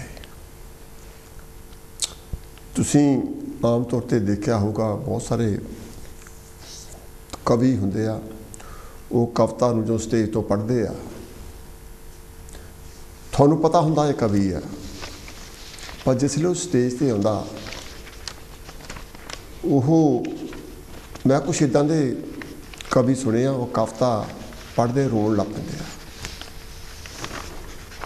ਕਿਉਂਕਿ ਉਹ ਕਵਿਤਾ ਦੇ ਵਿੱਚ ਜੋ ਉਹਨਾਂ ਨੇ ਲਫ਼ਜ਼ ਪਾਏ ਆ, ਜਿਹੜੀ ਕਹਾਣੀ ਉਹਨਾਂ ਨੇ ਪੇਸ਼ ਕੀਤੀ ਆ ਉਸ ਕਵਿਤਾ ਦੇ ਵਿੱਚ, ਉਹਨਾਂ ਨੂੰ ਅੰਦਰੋਂ ਟੁੰਬਦੀ ਉਹ ਕਹਾਣੀ। ਕੁਛ ਇਹੀ ਫੀਲਿੰਗ ਮੇਰੀ ਹੋਈ ਹੈ ਕਵਿਤਾ ਨੂੰ ਸੁਣ ਕੇ। ਦੋਨੇ ਕਵਿਤਾਵਾਂ ਜਿਹੜੀਆਂ ਹੈਗੀਆਂ ਉਹ ਤੁਹਾਨੂੰ ਬਲੂੰਦਰਦੀਆਂ ਅੰਦਰੋਂ ਵੀ ਸਾਡੇ ਸਮਾਜ ਵਿੱਚ ਕੀ ਹੋ ਰਿਹਾ। ਅਸੀਂ ਇੰਗਲੈਂਡ ਦੀ ਧਰਤੀ 'ਤੇ ਆ ਕੇ ਇਹ ਗੱਲ ਕਰਦੇ ਆ ਕਿ ਸਾਡੇ ਇੰਗਲੈਂਡ ਦੀ ਧਰਤੀ 'ਤੇ ਸਾਡੇ ਨਾਲ ਨਫ਼ਰਤ ਹੁੰਦੀ ਹੈ, ਸਾਨੂੰ ਗੋਰੇ ਲੋਕ ਮਾੜਾ ਕਹਿੰਦੇ ਆ। ਜੇ ਅਸੀਂ ਇਮਾਨਦਾਰੀ ਦੇ ਨਾਲ ਆਪਣੇ ਸਮਾਜ ਵੱਲ ਝਾਤੀ ਮਾਰੀਏ ਤਾਂ ਸਾਨੂੰ ਸ਼ਰਮ ਆਊਗੀ। ਬਹੁਤ ਜਿਹੜੀਆਂ ਕਵਿਤਾਵਾਂ ਆਪਾਂ ਸੁਣ ਰਹੇ ਹਾਂ, ਸੱਚੀ ਜਾਣਿਓ, ਮੈਂ ਗੱਲ ਬਣਾ ਕੇ ਨਹੀਂ ਕਰਦਾ, ਮੈਂ ਸੱਚੀ ਗੱਲ ਕਰਦਾ। ਮੇਰੇ ਮਨ ਨੂੰ ਬੜੀਆਂ ਫੀਲਿੰਗ ਹੁੰਦੀ ਆ ਕਿ ਭੋਗਲ ਸਾਹਿਬ ਨੇ ਕਿੰਨਾ ਦੁੱਖ ਹੰਡਾਇਆ ਹੋ ਆਪਣੇ ਮਨ ਵਿੱਚ ਲਿਖਣ ਲਈ। ਜੋ ਤੁਸੀਂ ਲਿਖਦੇ ਆ ਸਿਰਫ ਇਹੀ ਨਹੀਂ ਹੁੰਦਾ ਕਨਸੈਪਟ ਮਿਲ ਗਿਆ ਤੁਹਾਨੂੰ, ਉਸ ਕਨਸੈਪਟ ਦੇ ਨਾਲ ਤੁਸੀਂ ਇਨਸਾਫ ਕਰਨਾ ਹੁੰਦਾ। ਜੇ ਤੁਹਾਡੇ ਮਨ ਵਿੱਚ ਕੋਈ ਬੱਚੀ ਆ ਤਾਂ ਉਹ ਬੱਚੀ ਨਾਲ ਕੀ ਹੋਇਆ ਉਹ ਤੁਸੀਂ ਬਾਰ-ਬਾਰ ਉਹਨੂੰ ਤੁਸੀਂ ਬਰਦਾਸ਼ਤ ਕਰਦੇ ਆ, ਸਹਿੰਦੇ ਆ। ਤੁਹਾਡਾ ਮਨ ਖੁੱਲਦਾ ਕਿ ਮੇਰੇ ਸਾਹਮਣੇ ਬੰਦਾ ਹੋਏ, ਮੈਨੂੰ ਆਹ ਕਰ ਦਿਆਂ, ਮੈਂ ਉਹ ਕਰ ਦਿਆਂ, ਲੇਕਿਨ ਤੁਸੀਂ ਲਿਖਣਾ ਹੁੰਦਾ। ਇਸ ਕਰਕੇ ਜਿਹੜਾ ਦਰਦ ਆ ਉਹ ਕਵਿਤਾ ਦੇ ਵਿੱਚ ਹੁੰਦਾ ਹੈ। ਭੋਗਲ ਸਾਹਿਬ ਤੁਹਾਡਾ ਬਹੁਤ ਬਹੁਤ ਧੰਨਵਾਦ, ਬਹੁਤ ਵਧੀਆ ਕਵਿਤਾ ਲਿਖੀ ਹੈ। ਅੱਛਾ, ਆਪਾਂ ਹਾਂਜੀ, ਤੁਹਾਡੀ ਤੁਸੀਂ ਕਿੱਦਾਂ ਦੀ ਜਿਹੜੀ ਸ਼ਾਇਰੀ ਨੂੰ ਪਸੰਦ ਕਰਦੇ ਆ? ਕਿਉਂਕਿ ਹਰ ਸ਼ਾਇਰ ਦਾ ਆਪ ਆਪਣਾ ਇੱਕ ਪੱਖ ਹੁੰਦਾ ਲਿਖਣ ਦਾ। ਹਾਂਜੀ, ਬਿਲਕੁਲ। ਤੇ ਕੁਛ ਬੰਦੇ ਲਿਖਦੇ ਹੈਗੇ ਆ ਕਿ ਵੀ ਉਹਨੇ ਧਾਰਮ ਕੇ ਲਿਖਣਾ, ਉਹ ਇੱਕ ਪੱਖ ਆ। ਕਈ ਬੰਦੇ ਹਾਸ ਜੰਗ ਲਿਖਦੇ ਆ। ਬਿਲਕੁਲ ਬਿਲਕੁਲ ਬਿਲਕੁਲ। ਤੇ ਲਿਖਣੀ ਭਾਵੇਂ ਕਵਿਤਾ ਹੀ ਆ, ਲੇਕਿਨ ਕਵਿਤਾਵਾਂ ਦੇ ਬਹੁਤ ਡਿਫਰੈਂਟ ਵਿਸ਼ੇ ਵੱਖੋ ਵੱਖਰੇ ਅੰਗ ਹੋ ਜਾਂਦੇ ਆ। ਤੇ ਕਿਉਂਕਿ ਜਿਹੜੀਆਂ ਕਵਿਤਾਵਾਂ ਤੁਸੀਂ ਦੋ ਸੁਣਾਈਆਂ ਉਹ ਜਾਨੀ ਬਹੁਤ ਟੁੰਬਣ ਵਾਲੀਆਂ, ਬੜੀ ਸੀਰੀਅਸ। Thank you. ਉਹਨਾਂ ਵਿੱਚ ਵਿਅੰਗ ਨਹੀਂ ਹੈ। ਨਹੀਂ। ਤੇ ਤੁਹਾਨੂੰ ਕਿਹੋ ਜਿਹੀ ਸ਼ਾਇਰੀ ਖੁਦ ਨੂੰ ਪਸੰਦ ਹੈ, ਜਿਹੜੀ ਸੁਣਨਾ ਪਸੰਦ ਕਰਦੇ ਜਾਂ ਪੜ੍ਹਨਾ ਪਸੰਦ ਕਰਦੇ? ਜੇ ਤਾਂ ਸਾਹਿਤਕ ਪੱਖ ਤੋਂ ਦੇਖਿਆ ਜਾਵੇ, ਹਾਂਜੀ, ਤੇ ਮੈਂ ਵੀਰ ਗੁਰਭਜਨ ਗਿੱਲ ਪ੍ਰੋਫੈਸਰ ਰਵਿੰਦਰ ਸਿੰਘ ਜੀ ਭੱਠਲ, ਹਾਂਜੀ ਜਿਨ੍ਹਾਂ ਦੇ ਨਾਲ ਮੇਰਾ ਆਉਣ ਜਾਣ ਬਣਿਆ ਰਹਿੰਦਾ। ਜਦੋਂ ਵੀ ਇੰਡੀਆ ਜਾਈਦਾ ਉਹਨਾਂ ਦੇ ਕੋਲ ਜ਼ਰੂਰ ਜਾਣਾ। ਹਾਂਜੀ ਹਾਂਜੀ, ਉਹਨਾਂ ਚਿਰ ਮੇਰਾ ਹੱਜ ਨਹੀਂ ਹੁੰਦਾ ਜਿੰਨਾ ਚਿਰ ਉੱਥੇ ਨਾ ਜਾਵਾਂ। ਕੀ ਬਾਤ ਹੈ। ਸਰਦੀਪ ਪੱਤ ਸਾਹਿਬ ਆ, ਉਹਨਾਂ ਦੇ ਦਰਸ਼ਨ ਤਾਂ ਨਹੀਂ ਮੈਂ ਹਾਲੇ ਤਾਈਂ ਕਰ ਸਕਿਆ, ਪਰ ਉਹਨਾਂ ਨੂੰ ਮੈਨੂੰ ਪੜ੍ਹਨ ਦਾ ਬੜਾ ਸ਼ੌਂਕ ਹੈ। ਸੁਖਵਿੰਦਰ ਅੰਮ੍ਰਿਤ ਆ, ਗੁਰਦਿਆਲ ਰੋਸ਼ਨ ਆ, ਜੋ ਲਿਖਤਾਂ ਵਾ ਉਹਨਾਂ ਦੀਆਂ ਜਿਹੜੀਆਂ ਸਾਹਿਤਕ ਆ ਨਾ, ਉਹਨਾਂ ਦੇ ਵਿੱਚੋਂ ਜਿਹੜਾ ਸਾਹਿਤ ਪੱਖ ਆ ਉਹ ਝਲਕਾਂ ਮਾਰਦਾ। ਬਹੁਤ ਬਹੁਤ ਵਧੀਆ। ਤੇ ਜਿਹੜੇ ਸਟੇਜੀ ਕਵੀ ਆ, ਹਾਂਜੀ, ਉਹਨਾਂ ਦੇ ਵਿੱਚੋਂ ਆਪਣੇ ਸਰਦਾਰ ਤੇਜਾ ਸਿੰਘ ਜੀ ਤੇਜ ਕੋਟਲੇ ਵਾਲੇ, ਬੇਸ਼ੱਕ ਉਹ ਹਾਸ ਵਿਅੰਗ ਲਿਖਦੇ ਆ, ਪਰ ਉਹਨਾਂ ਦੀ ਲਿਖਤ ਦੇ ਵਿੱਚ ਬੜੀ ਜਾਨ ਹੁੰਦੀ ਹੈ। ਤੇ ਜੇ ਸਾਰਿਆਂ ਨਾਲੋਂ ਸਟੇਜ ਦੀ ਕਵੀ ਦਾ ਮੈਂ ਆਪਣੇ ਪੱਖ ਤੋਂ ਗੱਲ ਕਰਦਾ, ਬਿਲਕੁਲ ਬਿਲਕੁਲ, ਜੇ ਕਿਸੇ ਲਿਖਤ ਦੀ ਗੱਲ ਕਰਨੀ ਆ ਤਾਂ ਉਹਨਾਂ ਦੀ ਡਿਲੀਵਰੀ ਦੀ ਗੱਲ ਕਰਨੀ ਆ, ਬੋਲਣ ਦਾ ਅੰਦਾਜ਼ ਆ ਜਿਹੜਾ ਉਹਨਾਂ ਦਾ, ਉਹ ਹਰਵੰਸ ਸਿੰਘ ਜੀ ਜੰਡੂ ਦੇ ਤਰ੍ਹਾਂ ਵਾਲਾ, ਉਹ ਤੋਂ ਪਰੇ ਹੋਰ ਕੋਈ ਨਹੀਂ। ਠੀਕ ਹੈ, ਮੇਰੀਆਂ ਨਿਗਾਹਾਂ ਦੇ ਵਿੱਚ ਬਹੁਤ ਦੁਨੀਆ ਪਰੇੋਂ ਪਰੇ ਆ। ਨਹੀਂ, ਬਹੁਤ ਬਹੁਤ ਜੰਡੂ ਸਾਹਿਬ ਦੀ ਜਿਹੜੀ ਲਿਖਤ ਆ ਔਰ ਉਹਨਾਂ ਦਾ ਜਿਹੜਾ ਬੋਲਣ ਦਾ ਸਟਾਈਲ ਆ, ਉਹ ਹਰ ਇੱਕ ਬੰਦੇ ਦੇ ਕੋਲ ਨਹੀਂ ਗਾ ਜਿਹਦਾ। ਅੱਜ ਕੱਲ੍ਹ ਜੰਡੂ ਸਾਹਿਬ ਦੀ ਬੜੀ ਮਕਬੂਲੀਅਤ ਹੋਈ ਆ ਗੀਤਕਾਰੀ ਕਰਕੇ। ਹਾਂਜੀ ਹਾਂਜੀ ਹਾਂਜੀ। ਲੇਕਿਨ ਮੈਨੂੰ ਚੇਤਾ ਕੋਈ 40 ਸਾਲ ਪਹਿਲਾਂ ਜਦੋਂ ਉਹ ਫੀਲਡ 'ਚ ਆਏ ਆ ਨਾ, ਹਾਂਜੀ 40-45 ਸਾਲ ਹੋਣਗੇ ਕੱਲ੍ਹ ਨੂੰ। ਹਾਂਜੀ, ਹੁਣੇ ਨਹੀਂ, ਜ਼ਿਆਦਾ ਹੋਣਗੇ। ਸਾਡਾ ਉਹਨਾਂ ਨਾਲ ਸੰਪਰਕ ਬਣਿਆ ਉਸ ਵੇਲੇ। ਇੱਥੇ ਪ੍ਰਕਾਸ਼ ਸਾਥੀ ਇੰਡੀਆ ਤੋਂ ਆਏ ਸੀ। ਅੱਛਾ ਜੀ।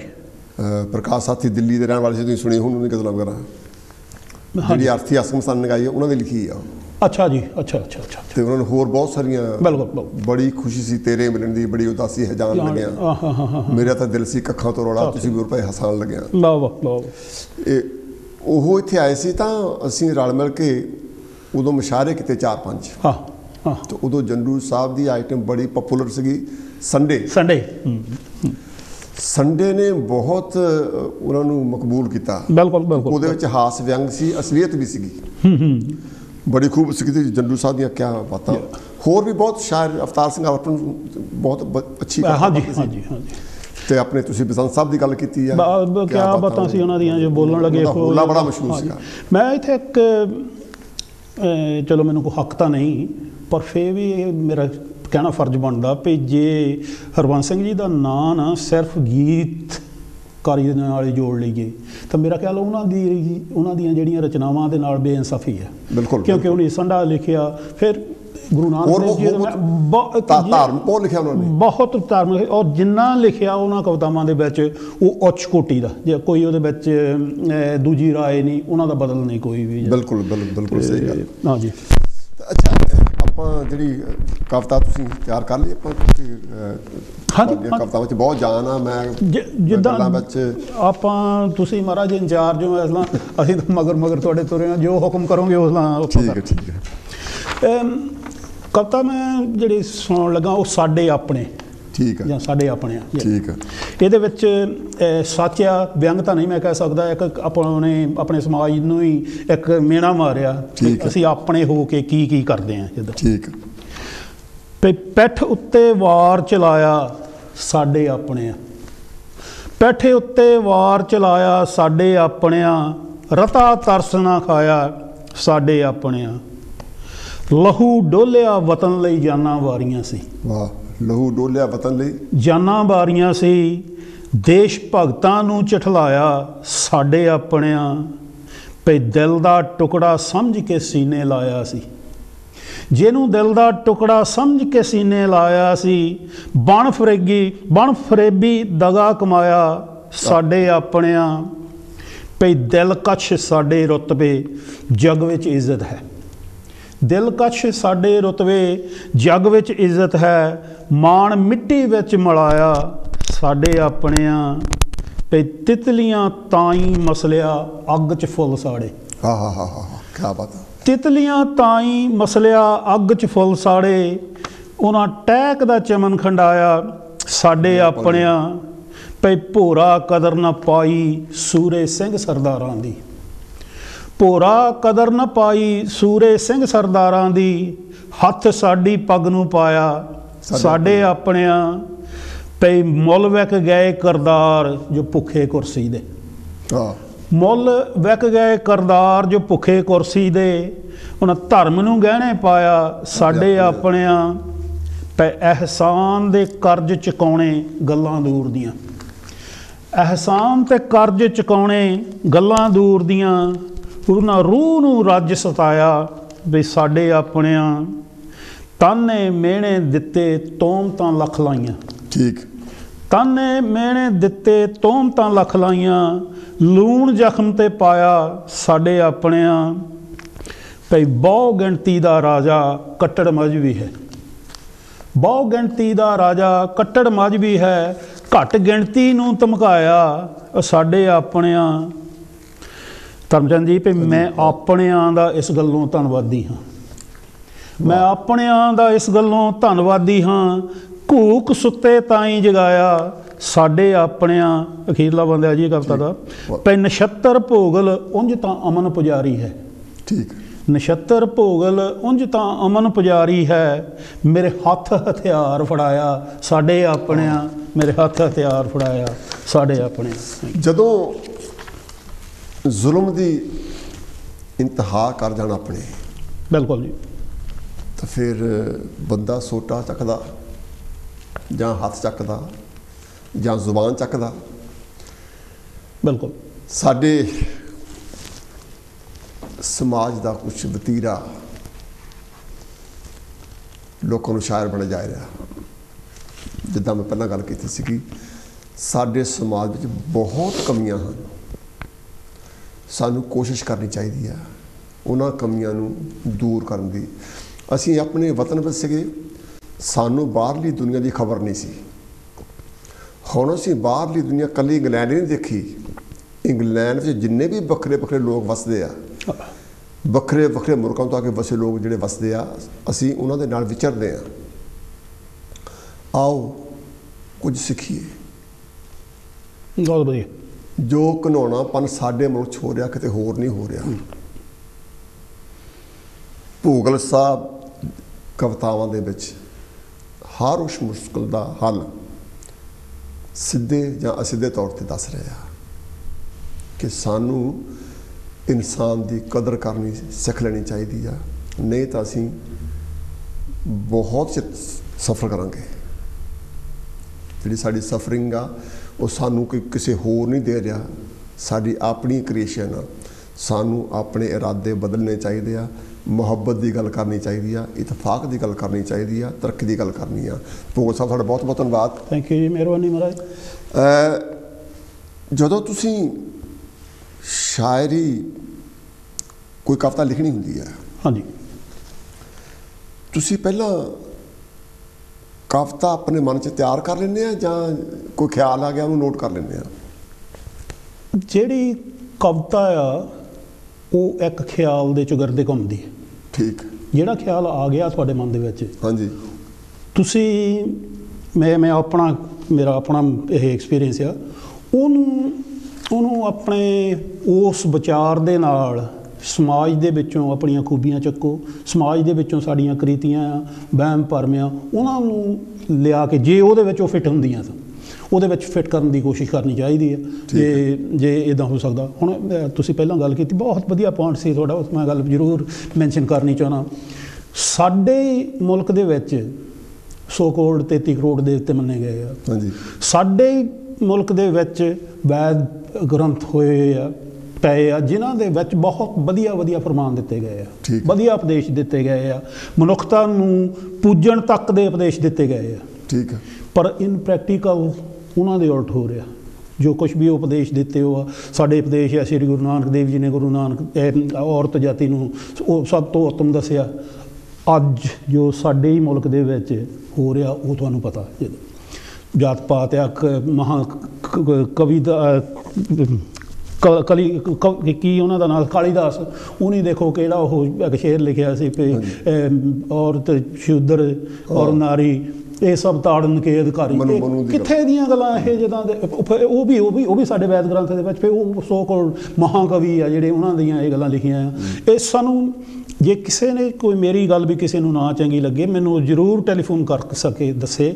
ਮੈਂ ਉਹਨਾਂ ਦੇ ਵਿੱਚੋਂ ਨਹੀਂ ਪਈ ਮੈਂ ਕਿਸੇ ਗੱਲ ਦਾ ਤੁਹਾਡੀ ਦਾ ਗੁੱਸਾ ਕਰਾਂ ਨਾ ਕਿ ਇਹ ਤਾਂ ਮੈਂ ਤਾਂ ਤੁਹਾਡਾ ਧੰਨਵਾਦ ਕਰੂੰਗਾ ਵੀ ਮੈਨੂੰ ਅੱਗੇ ਤੋਂ ਹੋਰ ਤੁਸੀਂ ਪ੍ਰੇਰਿਆ ਜਿਹਦੇ ਵਿੱਚ ਮੈਂ ਚੰਗਾ ਲਿਖਣ ਦੀ ਕੋਸ਼ਿਸ਼ ਕਰਾਂ। ਬਹੁਤ ਵਧੀਆ।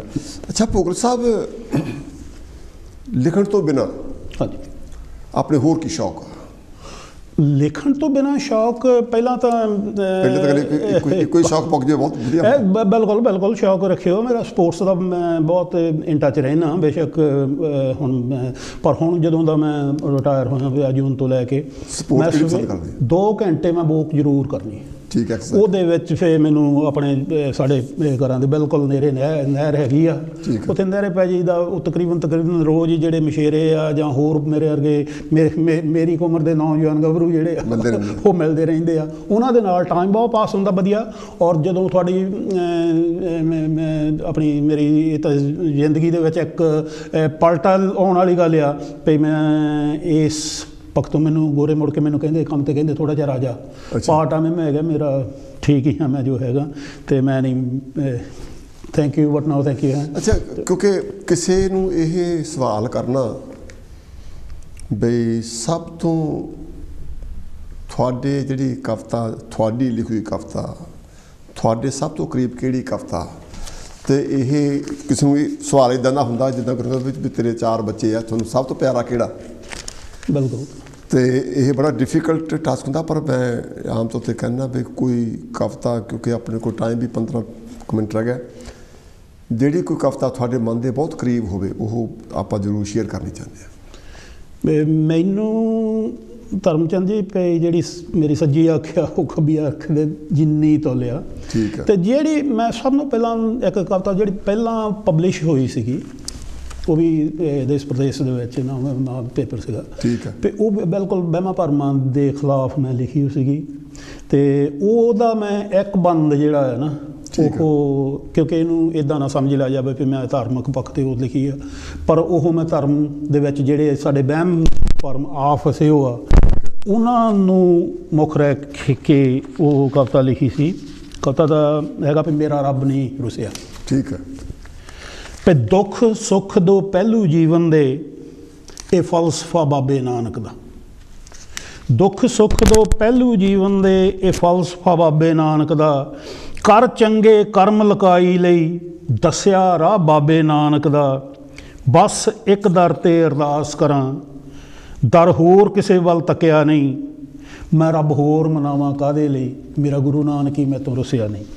ਬੜੀ ਕਵਿਤਾਵਾਂ ਹੋਰ ਸੁਣਾ ਦਿਓ ਕਿ ਬਹੁਤ ਅੱਛਾ ਥੈਂਕ ਯੂ। ਇਹ ਬਿਲਕੁਲ ਵਹਿਮਾਂ ਭਰਮਾਂ ਦਾ ਇਹਦੇ ਵਿੱਚ ਖੰਡਨ ਕੀਤਾ। ਅਤੇ ਅਗਲਾ ਬੰਦਾ ਜੀ ਭਈ ਨਾ ਜੰਗਲ ਬੇਲਿਆਂ ਰੁੱਖਾਂ ਵਿੱਚ। ਠੀਕ ਹੈ। ਰੱਬ ਲੁਕਿਆ ਨਹੀਂ ਪਹਾੜਾਂ ਵਿੱਚ।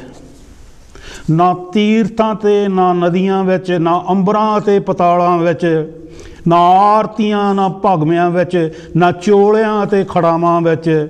ਭਈ ਨਾ ਪੁੱਠੇ ਲਮਕਿਆਂ ਰੱਬ ਮਿਲਣਾ ਨਾ ਮਾਲਾ ਅਤੇ ਜਟਾਵਾਂ ਵਿੱਚ। ਰੱਬ ਸੱਚੇ ਹਿਰਦਿਆਂ ਵਿੱਚ ਵਸਦਾ ਕੁਦਰਤ ਦਾ ਰੂਪ ਉਹ ਛੁਪਿਆ ਨਹੀਂ। ਮੈਂ ਰੱਬ ਹੋਰ ਮਨਾਵਾਂ ਕਾਹਦੇ ਲਈ ਮੇਰਾ ਗੁਰੂ ਨਾਨਕ ਹੀ ਮੈਥੋਂ ਰੁੱਸਿਆ ਨਹੀਂ। ਅਗਲਾ ਬੰਦਾ ਧਰਮਚੰਦ ਜੀ ਭਈ ਨਾ ਮੰਦਰਾਂ ਅਤੇ ਮਸੀਤਾਂ ਵਿੱਚ। ਨਾ ਮੰਦਰਾਂ ਅਤੇ ਮਸੀਤਾਂ ਵਿੱਚ ਨਾ ਕਿਸੇ ਸਾਧ ਦੇ ਡੇਰਿਆਂ 'ਤੇ ਨਾ ਧਾਗਿਆਂ ਅਤੇ ਤਵੀਤਾਂ ਵਿੱਚ ਨਾ ਹੋਰ ਪਖੰਡ ਦੇ ਚਿਹਰਿਆਂ 'ਤੇ ਨਾ ਸੰਗਮਰਮਰ ਦੇ ਭੋਰਿਆਂ ਵਿੱਚ ਨਾ ਗੁੰਮਟਾਂ ਵਾਲੇ ਬਨੇਰਿਆਂ 'ਤੇ ਨਾ ਖੂਹਾਂ ਵਿੱਚ ਨਾ ਮਟੀਆਂ ਵਿੱਚ। ਰੱਬ ਵਸਦਾ ਨਹੀਂ ਜਠੇਰਿਆਂ 'ਤੇ ਦਰ ਉਹਦਾ ਮੇਰੀ ਮੰਜ਼ਿਲੇ ਰਾਹ ਹੋਰ ਕਿਸੇ ਦਾ ਪੁੱਛਿਆ ਨਹੀਂ। ਮੈਂ ਰੱਬ ਹੋਰ ਮਨਾਵਾਂ ਕਾਹਦੇ ਲਈ ਮੇਰਾ ਗੁਰੂ ਨਾਨਕ ਹੀ ਮੈਥੋਂ ਰੁੱਸਿਆ ਨਹੀਂ। ਧਰਮਚੰਦ ਜੀ ਮੈਂ ਤੁਹਾਡੀ ਫਰਮਾਇਸ਼ 'ਤੇ ਹੁਣ ਸਾਰੀ ਕਵਿਤਾ ਪੜ੍ਹ ਦੇਣੀ ਆ। 2 ਬੰਦ ਹੋ ਰਹੇ ਨੇ। ਬਹੁਤ ਮਜ਼ਾ ਆ ਰਿਹਾ। ਭਈ ਨਾ ਪੁੱਛਾਂ ਪੁੱਛਿਓ ਰੱਬ ਮਿਲਣਾ ਨਾ ਮਿਲਣਾ ਕਿਸੇ ਦੇ ਨਾਮਾਂ ਤੋਂ। ਨਾ ਜਾਦੂਆਂ ਟੂਣਿਆਂ ਕਾਰਿਆਂ 'ਚੋਂ ਨਾ ਖੁਦੀ ਬਣੇ ਭਗਵਾਨਾਂ ਤੋਂ। ਨਾ ਧੂਫਾਂ ਅਤੇ ਭਭੂਤੀਆਂ 'ਚੋਂ ਨਾ ਕੰਬਲੀਆਂ ਵਾਲੇ ਥਾਨਾਂ 'ਚੋਂ। ਨਾ ਸਿਰੀ ਸੁਆਹਾਂ ਪਾ ਮਿਲਣਾ ਨਾ ਮਸਤਾਂ ਨਾਂਗਿਆਂ ਕਾਹਨਾਂ ਤੋਂ। ਰੱਬ ਮਿਲਣਾ ਇਹ ਇਨਸਾਨਾਂ 'ਚੋਂ ਇਹ ਸੱਚ ਕਿਸੇ ਤੋਂ ਲੁਕਿਆ ਨਹੀਂ। ਮੈਂ ਰੱਬ ਹੋਰ ਮਨਾਵਾਂ ਕਾਹਦੇ ਲਈ ਮੇਰਾ ਗੁਰੂ ਨਾਨਕ ਹੀ ਮੈਥੋਂ ਰੁੱਸਿਆ ਨਹੀਂ। ਅਖੀਰਲਾ ਬੰਦਾ ਕਵਿਤਾ ਦਾ ਜੀ ਭਈ ਜ਼ਰਰੇ ਜ਼ਰਰੇ ਵਿੱਚ ਰੱਬ ਵਸਦਾ ਲਵੋ ਸਿੱਖਿਆ ਇਸ ਸੱਚਾਈ 'ਚ। ਰੱਬ ਮਿਲੇ ਜੇ ਨੀਅਤ ਸਾਫ਼ ਹੋਵੇ ਰੱਬ ਮਿਲਦਾ ਲੋਕ ਭਲਾਈ 'ਚੋਂ। ਪੜ੍ਹ ਸੱਚੇ ਸ਼ਬਦ 'ਤੇ ਅਮਲ ਕਰੋ ਮੂੰਹ ਫੇਰ ਲਵੋ ਬੁਰਿਆਈ ਤੋਂ।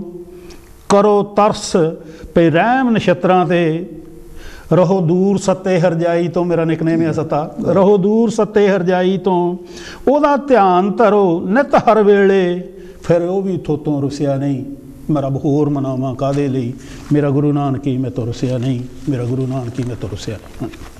ਇਨਸਾਨ ਦਾ ਇਸ਼ਟ ਹੋਣਾ ਚਾਹੀਦਾ। ਬਹੁਤ ਇਸ਼ਟ ਦਾ ਮਤਲਬ ਹੁੰਦਾ ਕੋਈ ਇਸ਼ਟ ਨਹੀਂ ਹੈ। ਤੁਹਾਡੀ ਜਿਹੜੀ ਤਮੰਨਾ ਹੁੰਦੀ ਹੈ, ਜਿਹੜੀ ਚਾਹਤ ਹੁੰਦੀ ਆ, ਬਹੁਤ ਸਾਰੀਆਂ ਚਾਹਤਾਂ ਹੋਣ, ਫਿਰ ਤੁਹਾਨੂੰ ਪਤਾ ਨਹੀਂ ਲੱਗਦਾ ਵੀ ਕਿਹੜੀ ਚਾਹਤ ਪਹਿਲਾਂ ਚਾਹੀਦੀ, ਕਿਹੜੀ ਮਗਰੋਂ ਚਾਹੀਦੀ ਹੈ। ਬੜੀ ਪੁਰਾਣੀ ਵੀ ਗੱਲ ਹੈਗੀ ਆ ਕਿ ਵੀ ਇੱਕ ਦਰਦਾ ਹੋ ਕੇ ਬਹਿ ਜਾ, ਦਰਦਾਰ ਫਿਰ ਦੇ ਨਾਲੋਂ ਇੱਕ ਦਰਦਾ ਹੋ ਕੇ ਬਹਿ ਜਾ, ਕੁਆਲਿਟੀ ਟਾਈਪ ਦੇ ਬਹੁਤ ਪਲੰਗ ਆ। ਉਹ ਚੀਜ਼ ਆ ਕਿ ਜਦੋਂ ਤੁਸੀਂ ਕਿਸੇ ਇੱਕ ਪੈਗੰਬਰ ਦੇ ਦਿਲ ਨਾਲ ਲੱਗ ਜਾਂਦੇ ਹੋ, ਉਹਦੀ ਵਿਚਾਰਧਾਰਾ ਨੂੰ ਤੁਹਾਨੂੰ ਐਕਸੈਪਟ ਕਰਨਾ ਚਾਹੀਦਾ। ਉੱਥੇ ਆਪਣੇ ਮਨ ਨੂੰ ਟਿਕਾ ਕੇ ਰੱਖੋ, ਤੁਹਾਨੂੰ ਭਟਕਣ ਦੀ ਲੋੜ ਨਹੀਂ ਪੈਂਦੀ। ਜੇ ਤੁਸੀਂ ਇੱਕ ਮਹਾਪੁਰਸ਼ ਦੇ ਲੜ ਲੱਗੋਗੇ, ਸਿਰਫ ਮੱਥਾ ਹੀ ਨਹੀਂ ਟੇਕਣਾ, ਉਹਦੀ ਜਿਹੜੀ ਸੋਚ ਆ ਉਹਨੂੰ ਅਪਣਾਉਣਾ ਹੁੰਦਾ ਆ। ਆਪਾਂ ਮੱਥਾ ਟੇਕੀ ਚੱਲੀਏ, 5 ਪੌਂਡ ਛੱਡ ਦਿਓ, 10 ਪੌਂਡ ਮੱਥੇ ਟੇਕ ਚੱਲੋ, ਕੋਈ ਉਹਦਾ ਫਾਇਦਾ ਨਹੀਂ ਹੈ।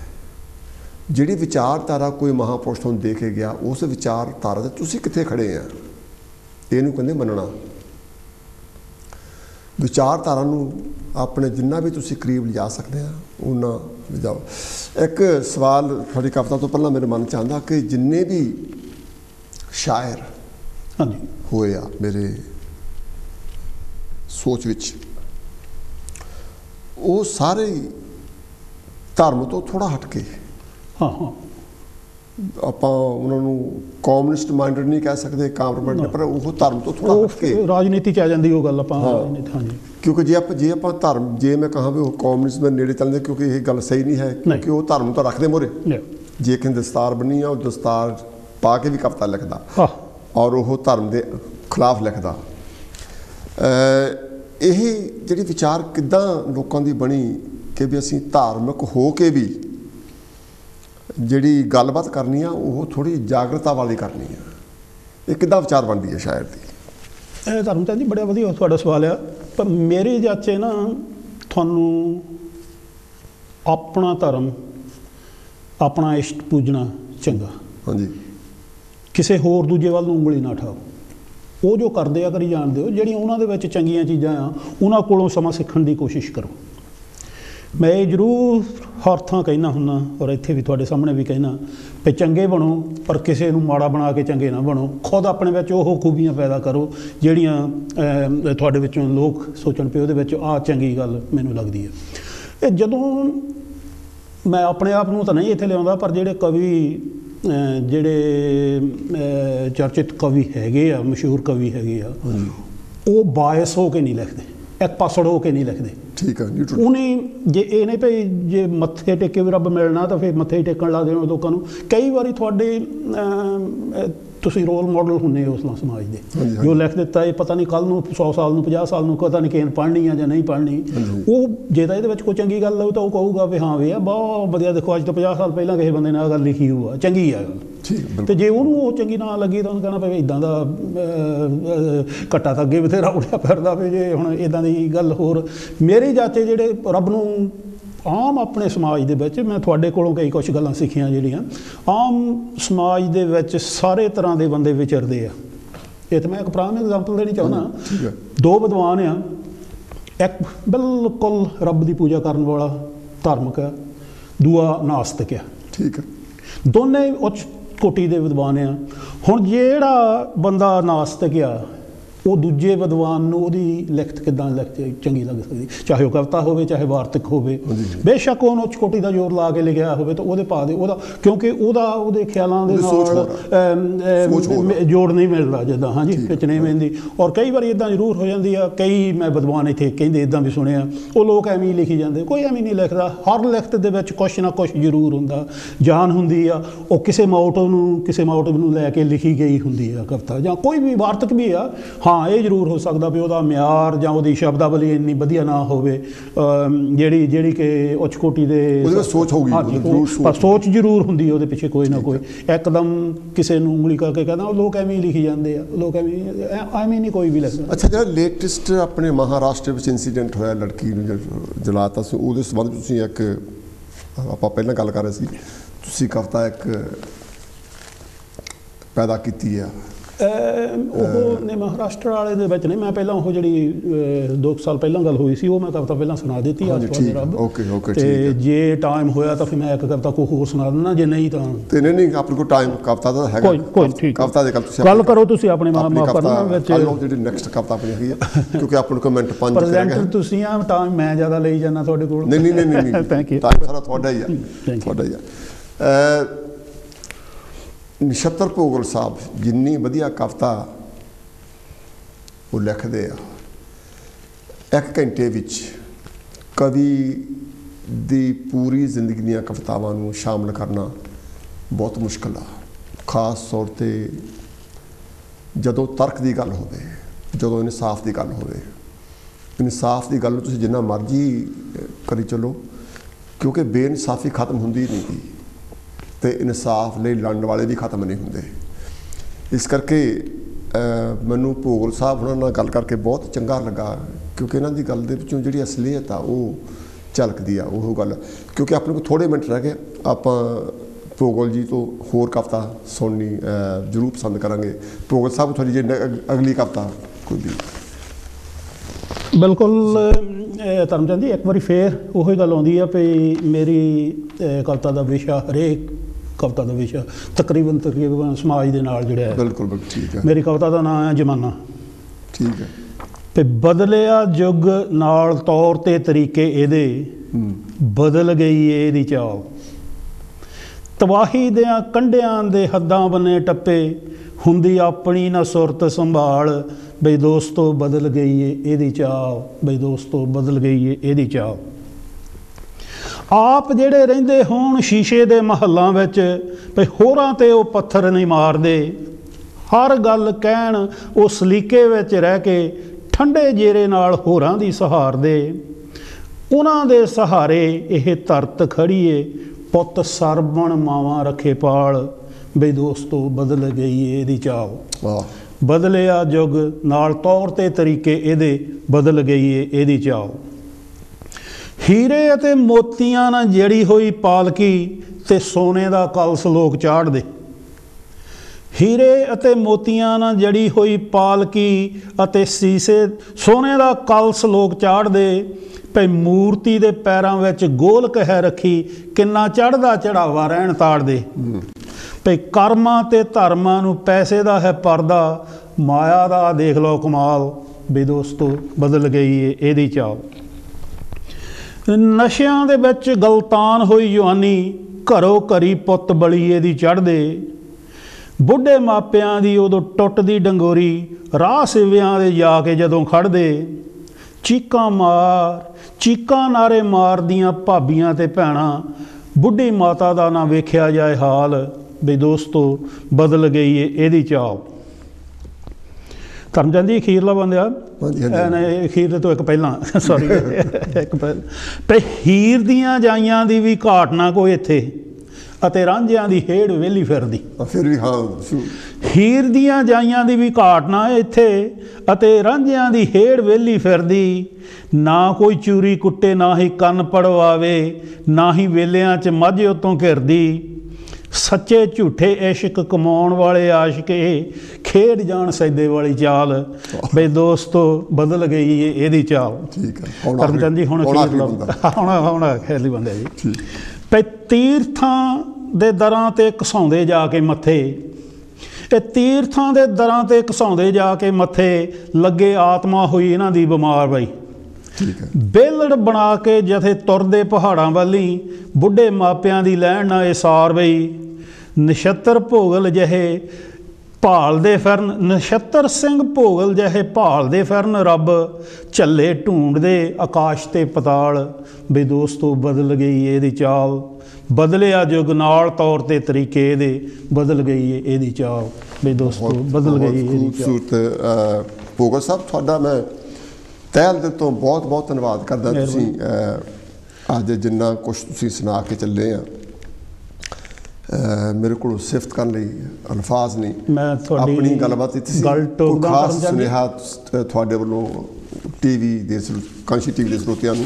ਖਾਸ ਸੁਨੇਹਾ ਤਾਂ ਮੇਰਾ ਇਹ ਹੀ ਆ ਵੀ ਵਾਲੇ ਵਹਿਮਾਂ ਭਰਮਾਂ 'ਚ ਨਾ ਪਾਓ, ਰੱਬ ਪੂਜੋ ਜਿਹੜਾ ਤੁਹਾਨੂੰ ਜੀ ਕਰਦਾ।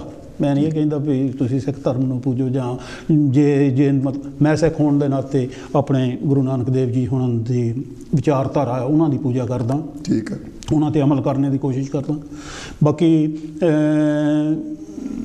ਕੋਈ ਵੀ ਦੇਹਧਾਰੀ ਬੰਦਾ ਜਿਹੜਾ ਤੁਹਾਡੀ ਵਿਚਾਰਾਂ ਦੀ, ਤੁਹਾਡੀ ਮਾਇਆ ਦੀ, ਫਾਈਨੈਂਸ਼ੀਅਲ ਦੀ ਲੁੱਟ ਖਸੁੱਟ ਕਰਦਾ, ਉਹਨਾਂ ਕੋਲੋਂ ਬਚ ਕੇ ਰਹੋ। ਬਾਕੀ ਚੰਗੇ ਬਣੋ, ਜਿੱਦਾਂ ਮੈਂ ਪਹਿਲਾਂ ਵੀ ਕਹਿ ਹਟਿਆ, ਪਰ ਹੋਰਨਾਂ ਨੂੰ ਮਾੜੇ ਬਣਾ ਕੇ ਚੰਗੇ ਬਣਨ ਦੀ ਕੋਸ਼ਿਸ਼। ਅੱਜ ਦੀ ਆਪਣੀ ਜਿਹੜੀ ਗੁਫ਼ਤਗੂ ਸੀ ਤੁਹਾਨੂੰ ਕਿੱਦਾਂ ਲੱਗੀ? ਮੈਨੂੰ ਤਾਂ ਬਹੁਤ ਵਧੀਆ ਲੱਗੀ ਆ ਭਾਜੀ। ਤੁਹਾਡੇ ਵਰਗੇ ਵਿਦਵਾਨਾਂ ਦੇ ਨਾਲ ਬੈਠ ਕੇ ਤੁਹਾਡੀਆਂ ਗੱਲਾਂ ਸੁਣ ਕੇ ਮੈਨੂੰ ਵਧੀਆ ਲੱਗਾ, ਔਰ ਤੁਹਾਡਾ ਮੈਂ ਤਹਿ ਦਿਲੋਂ ਰਿਣੀ ਆ ਜਿਨ੍ਹਾਂ ਨੇ ਕਾਂਸ਼ੀ ਟੀਵੀ ਦੇ ਦਰਸ਼ਕਾਂ ਦੇ ਨਾਲ ਮੇਰੇ ਜਿਹੇ ਨਮਾਣੇ ਜਿਹੇ ਨੂੰ ਵੀ ਮਾਣ ਬਖਸ਼ਿਆ, ਅਤੇ ਮਿਹਰਬਾਨੀ ਤੁਹਾਡੇ ਇਸ ਵੱਲੋਂ। ਭੋਗਲ ਸਾਹਿਬ ਤੁਹਾਡਾ ਬਹੁਤ ਬਹੁਤ ਧੰਨਵਾਦ। ਤੁਸੀਂ ਅੱਜ ਮੇਰੀ ਬੇਨਤੀ ਨੂੰ ਕਬੂਲ ਕਰਕੇ ਕਾਂਸ਼ੀ ਟੀਵੀ ਸਟੂਡੀਓ 'ਚ ਤੁਸੀਂ ਪਧਾਰੇ ਆ, ਬਹੁਤ ਬਹੁਤ ਥੈਂਕ ਯੂ। ਆਪਾਂ ਫਿਰ ਵੀ ਕਿਤੇ ਤੁਹਾਨੂੰ ਇਨਵਾਈਟ ਕਰਕੇ ਆਪਾਂ ਗੱਲਬਾਤ ਕਰਾਂਗੇ। ਬਹੁਤ ਬਹੁਤ ਥੈਂਕ ਯੂ। ਹੁਕਮ ਕਰੋ ਜਦੋਂ ਮਰਜ਼ੀ। ਹਾਂਜੀ, ਇਹ ਸਨ ਨਛੱਤਰ ਸਿੰਘ ਜੀ ਭੋਗਲ, ਜਿਨ੍ਹਾਂ ਨੂੰ ਤੁਹਾਡੇ ਰੂਬਰੂ ਕੀਤਾ। ਮੈਂ ਆਸਵੰਦ ਹਾਂ ਕਿ ਮੇਰੀ ਉਹ ਬੇਨਤੀ ਨੂੰ ਆਉਣ ਵਾਲੇ ਸਮੇਂ ਵਿੱਚ ਵੀ ਕਬੂਲ ਕਰਨਗੇ, ਅਤੇ ਮੈਨੂੰ ਬੜੀ ਖੁਸ਼ੀ ਆ ਇਹੋ ਜਿਹੇ ਸ਼ਖਸ ਨੂੰ ਤੁਹਾਡੇ ਰੂਬਰੂ ਕਰਕੇ। ਮੈਂ ਬੜਾ ਸੰਤੁਸ਼ਟ ਮਹਿਸੂਸ ਕਰਦਾ ਹਾਂ। ਤੁਸੀਂ ਸਾਥ ਦਿੰਦੇ ਹੋ, ਸਭ ਕੁਝ ਤੁਹਾਡੇ ਲਈ ਹੈ। ਮੇਰੀ ਗਾਇਕਾਂ ਨਾਲ ਜਾਂ ਬਾਕੀ ਸੱਜਣਾ ਨਾਲ ਜਿਹੜੀ ਅਪਰੋਚ ਆ ਇਸ ਕਰਕੇ ਆ ਕਿ ਮੈਂ ਤੁਹਾਡੇ ਰੂਬਰੂ ਕਰਕੇ ਖੁਸ਼ ਹੁੰਦਾ ਹਾਂ। ਬਾਕੀ ਤੁਹਾਡੀ ਜਿਹੜੀ ਸੰਤੁਸ਼ਟੀ ਆ ਉਹ ਮੇਰੀ ਖੁਸ਼ੀ ਹੈ। ਕੋਸ਼ਿਸ਼ ਕਰਿਆ ਕਰੋ ਫੀਡਬੈਕ ਦੇਣ ਦੀ, ਕਿਉਂਕਿ ਬਹੁਤ ਸਾਰੇ ਸੱਜਣ ਜੋ ਮਿਲਦੇ ਆ ਬੜੀ ਮੁਹੱਬਤ ਕਰਦੇ ਆ ਔਰ ਸਿਫਤ ਕਰਦੇ ਆ ਆਰਟਿਸਟ ਦੀ, ਮੇਰੀ ਵੀ ਵਧੀਆ ਕਰ ਰਹੇ ਹੋ। ਅਗਰ ਤੁਸੀਂ ਟੈਲੀਵਿਜ਼ਨ 'ਤੇ ਫੋਨ ਕਰਕੇ ਆਪਣੀ ਹਾਜ਼ਰੀ ਲਵਾ ਲਿਆ ਕਰੋ ਤਾਂ ਬਹੁਤ ਵਧੀਆ ਗੱਲ ਲੱਗਦੀ ਹੈ ਕਿ ਜਿਹੜੀ ਫੀਡਬੈਕ ਹੋਣੀ ਚਾਹੀਦੀ ਹੈ। ਚੰਗੇ ਮਨ ਦਾ ਪਤਾ ਲੱਗਦਾ, ਸਾਨੂੰ ਬਹੁਤ ਸਿੱਖਣ ਨੂੰ ਮਿਲਦਾ।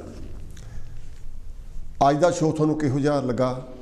ਮੈਂ ਆਸ ਕਰਾਂਗਾ ਤੁਸੀਂ ਫੀਡਬੈਕ ਕਰੋਗੇ, ਅਤੇ ਤੁਸੀਂ ਸਾਡਾ ਪ੍ਰੋਗਰਾਮ ਸੁਣਦੇ ਹੋ, ਪਸੰਦ ਕਰਦੇ ਹੋ। ਤੁਹਾਡਾ ਬਹੁਤ ਬਹੁਤ ਥੈਂਕ ਯੂ। ਮੈਂ ਜਿੱਥੇ ਭੋਗਲ ਸਾਹਿਬ ਦਾ ਥੈਂਕ ਯੂ ਕਰਦਾ, ਤੁਹਾਡਾ ਵੀ ਕਰਦਾ, ਔਰ ਜਿਹੜੇ ਸਾਡੇ ਟੈਕਨੀਸ਼ੀਅਨਸ ਹੈਗੇ ਆ ਉਹਨਾਂ ਦਾ ਵੀ ਧੰਨਵਾਦ ਕਰਦਾ, ਔਰ ਜਿੰਨੀ ਕਾਂਸ਼ੀ ਟੀਵੀ ਦੀ ਪੂਰੀ ਟੀਮ ਆ ਉਹਨੂੰ ਤੁਹਾਡਾ ਸਹਿਯੋਗ ਚਾਹੀਦਾ ਹੈ, ਲਫ਼ਜ਼ਾਂ ਵਿੱਚ ਵੀ, ਸਿਫਤਾਂ ਵਿੱਚ ਵੀ, ਔਰ ਇਕਨੋਮਿਕਲੀ ਤੌਰ 'ਤੇ ਵੀ, ਕਿਉਂਕਿ ਜਿਹੜੇ ਸਮਾਜਿਕ ਟੀਵੀ ਹੈਗੇ ਆ ਇਹ ਬੜੇ ਐਕਸਪੈਂਸਿਸ ਇਹਨਾਂ ਦੇ ਹੁੰਦੇ ਆ, ਅਤੇ ਇਸ ਕਰਕੇ ਤੁਹਾਡੇ ਸਹਿਯੋਗ ਦੀ ਬਹੁਤ ਲੋੜ ਰਹਿੰਦੀ ਆ। ਮੈਂ ਮਿਲੂੰਗਾ ਤੁਹਾਨੂੰ ਅਗਲੇ ਹਫ਼ਤੇ। ਜੈ ਗੁਰਦੇਵ, ਜੈ ਭੀਮ, ਨਮੋ ਬੁੱਧਾਏ।